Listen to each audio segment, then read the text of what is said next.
इस टाइम हम मौजूद हैं रामपुरा क्षेत्र में, जहां आज भारतीय जनता पार्टी के प्रत्याशी राजकुमार ठुकराल एकत्रित हुए हैं। आप हमारे चैनल के माध्यम से देख सकते हैं कि आज राजकुमार ठुकराल के समर्थन में रुद्रपुर विधानसभा के हजारों लोग यहां पर एकत्रित हुए हैं, जो कि ढोल नगाड़े करते हुए भाजपा के समर्थन में नारेबाजी करते हुए राजकुमार ठुकराल के नामांकन में शामिल होने के लिए आए हैं। आप लगातार नामांकन की झलकियां हमारे STN चैनल के माध्यम से देख सकते हैं। बने रहिए मेरे सहयोगी नीरज आर्य के संग।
इस टाइम हमारे साथ मौजूद हैं भारतीय जनता पार्टी के प्रत्याशी राजकुमार ठुकराल, जो कि अपना नामांकन कराने के लिए रामपुरा से कलेक्ट्रेट की ओर रवाना हो रहे हैं। जानते हैं राजकुमार ठुकराल जी से कि ठुकराल जी, इस बार का चुनाव जो है, क्या आपके मुद्दे हैं इस चुनाव में जो आज आप नामांकन कराने जा रहे हैं? मलिन बस्तियों में इन गरीबों को मालिकाना हक मिले, ये भारतीय जनता पार्टी की सरकार करेगी। इस शहर के अंदर पार्किंग व्यवस्था हो, जाम से छुटकारा दिलाने के लिए यातायात नगर की व्यवस्था हो, और गरीबों के लिए पानी की निकासी नहीं है, ड्रेनेज सिस्टम नहीं है, सीवरेज लाइन होनी चाहिए। ये मेरे मुख्य मुद्दे हैं। और ये जन सैलाब बता रहा है, ये जन सैलाब बता रहा है कि भारतीय जनता पार्टी उत्तराखंड के अंदर सरकार बनाएगी और यहाँ पर भी कमल का फूल खिलेगा, उत्तराखंड में भी कमल का फूल खिलेगा। साथ मौजूद हैं भाजपा के पूर्व मुख्यमंत्री भगत सिंह कोश्यारी।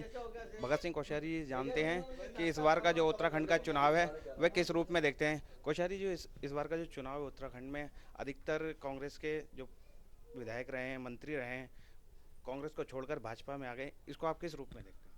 देखिए, भारतीय जनता पार्टी का परिवार ये बहुत बड़ा परिवार है, और इस परिवार में जिस प्रकार का नेतृत्व मोदी जी दे रहे हैं, जिस प्रकार से उन्होंने देश का सम्मान बढ़ाया है, देश में विकास हो रहा है, देश में भ्रष्टाचार खत्म करने के प्रयास किए जा रहे हैं, उस सबको देख करके स्वाभाविक रूप से कांग्रेस में कोई केंद्र में नेतृत्व रहा नहीं है और अन्य पार्टियां भी टूट रही, बिखर रही हैं। तो उस सबको देखते हुए कांग्रेस के जो समझदार लोग हैं, उनको लगता है कि भाई देश का भविष्य भारतीय जनता पार्टी के हाथों में सुरक्षित है, इसलिए स्वाभाविक रूप से, और यहाँ प्रदेश का जो नेतृत्व कांग्रेस का है वो एकदम अहंकारी हो गया है, और उसको, उनके अहंकार को देखते हुए अच्छे अच्छे जो तपे हुए कांग्रेसी हैं, मजे हुए कांग्रेसी हैं, वो कांग्रेस छोड़ करके भाजपा में आ रहे हैं। इस वक्त हमारे साथ मौजूद हैं राजकुमार ठुकराल के बेहद करीबी माने जाने वाले वीरेंद्र समंती।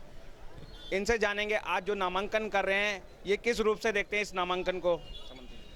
अभी तो ये अंगड़ाई है, आगे और लड़ाई है। इस नारे के साथ आज भारतीय जनता पार्टी की क्षेत्र की जनता जन समूह के रूप में राजकुमार ठुकराल जी को नामांकन में जनसमूह भारी तादाद में निकल के सड़कों पे आया है। जो भ्रष्टाचार की इन्होंने जड़ें फैला रखी हैं, उसकी लड़ाई लड़ने के लिए, उसकी कब्र में अखीली कील के रूप में आज हमने नॉमिनेशन करना है और इनका जो जाल फैला हुआ है उसको प्रदेश से क्या पूरे भारत से हमने उखेड़ के फेंकना है।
ये टीवी दिखाई है चेक पोस्ट।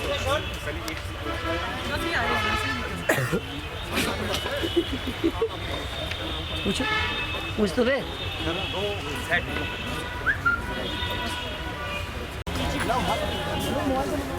हटो हटो। जी बिल्कुल चिंता लगा आपने ना 1+4 स्कीम हम 1 2 कर देंगे ले जाओ। जब 10-10 के हिसाब से दूंगा अंकल थोड़ा हो जाएगा कैमरा जो पहले से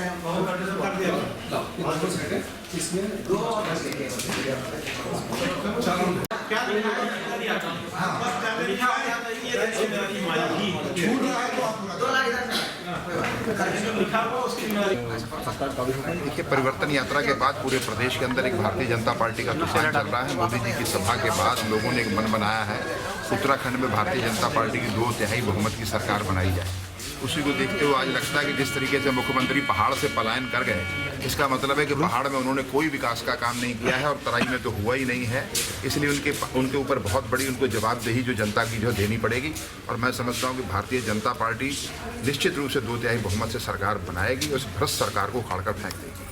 मुख्यमंत्री किच्छा से लड़ रहे हैं, क्या इसका कोई फर्क पड़ेगा बीजेपी ऊपर या किसी बीजेपी कैंडिडेट के ऊपर? मुख्यमंत्री किच्छा से लड़ रहे हैं, इसका कोई फर्क नहीं पड़ने वाला।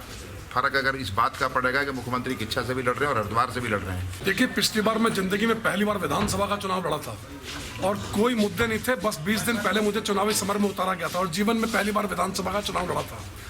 लेकिन वो काम जो आज तक इस इलाके में किसी ने नहीं किया, तहसील जब से देश आज़ाद हुआ, रुद्रपुर जिला मुख्यालय तो बन गया, उसकी तहसील लेकर आए हम लोग, रजिस्ट्रार ऑफिस लेकर आए हम लोग, पॉलिटेक्निक कॉलेज लेकर आए हम लोग, ओवरब्रिज और बड़े बड़े पुल लेकर आए हम, 5 मेगावोल्ट एम्पियर की जगह बिजली घरों में 12.5 मेगावोल्ट एम्पियर के बड़े बड़े ट्रांसफार्मर लेके आए।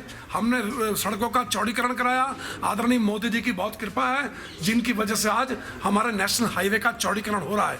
और वर्तमान में मेरी दिली इच्छा है मलिन बस्तियों में रहने वाले गरीब असहाय नागरिकों को उनका मालिकाना हक मिले, उनको पट्टे मिले और मलिन बस्तियों का विनियमितीकरण हो। इस रुद्रपुर नगर में ट्रांसपोर्ट नगर बने, यहाँ पार्किंग के नए नए स्पॉट स्थापित हों और रुद्रपुर में जरा सी बरसात में जल भराव हो जाता है, बड़े बजट की आवश्यकता है। यहाँ पर सीवरेज सिस्टम होना चाहिए जो बहुत दुर्भाग्यपूर्ण स्थिति है और यहाँ पर सीवरेज सिस्टम ना होने से इलाके में जल भराव होता है। मैं आपको निश्चित रूप से बताता हूँ, उत्तराखंड में 2/3 बहुमत से बीजेपी का कमल का फूल खिलने वाला है।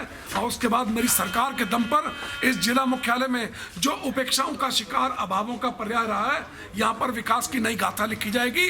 और उत्तराखंड राज्य के अंदर जो कांग्रेस ने भ्रष्टाचार किया है उसको हथियार बनाकर भारतीय जनता पार्टी उत्तराखंड की सत्ता में कमल का फूल खिलाएगी।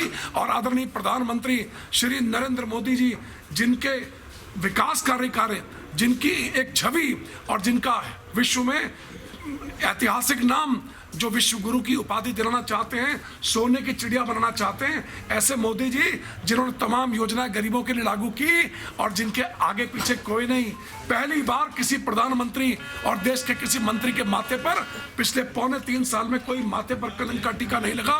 उनकी छवि हथियार बनाकर इस कांग्रेस को, भ्रष्ट सरकार को हम लोग उखाड़ फेंकेंगे। पिछली बार इन 9 विधानसभा सीटों में से 7 विधानसभा सीटें भारतीय जनता पार्टी ने जीती थी और मात्र 1 विधानसभा सीट से हमारी सरकार बनने से रह गई थी और उत्तराखंड में भ्रष्ट कांग्रेस की सरकार बनी।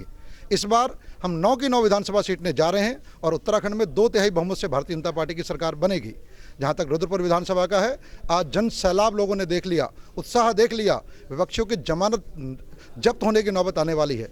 निश्चित रूप से जनता का उत्साह है, मोदी जी के नेतृत्व में जनता का जो विश्वास है, हमारे मुख्यमंत्री जी किच्छा से लड़ने के लिए आ रहे हैं। वह किच्छा से लड़ने के लिए क्यों आ रहे हैं? 2 सीटों से लड़ रहे हैं। ये उनका भय बताता है, उन्हें विश्वास नहीं है कि उत्तराखंड की जनता उन्हें 1 सीट से जिता सकती है। अभी उन्होंने यहाँ पर 19 घोषणाएं किच्छा से की थी। जब वो मुख्यमंत्री थे तो 19 घोषणाओं को पूरा नहीं कर सके, उसमें 1 घोषणा भी पूरी नहीं हुई। जब सरकार भारतीय जनता पार्टी की आएंगी तब वह कौन सी घोषणाओं को पूरा कर पाएंगे। निश्चित रूप से किच्छा की जनता ने भी और उधम सिंह नगरी जनता ने भी मन बना लिया है कि हरीश रावत जी को भी यहाँ से हरा कर भेजेंगे और 9 की 9 सीटें भारतीय जनता पार्टी जीतेगी।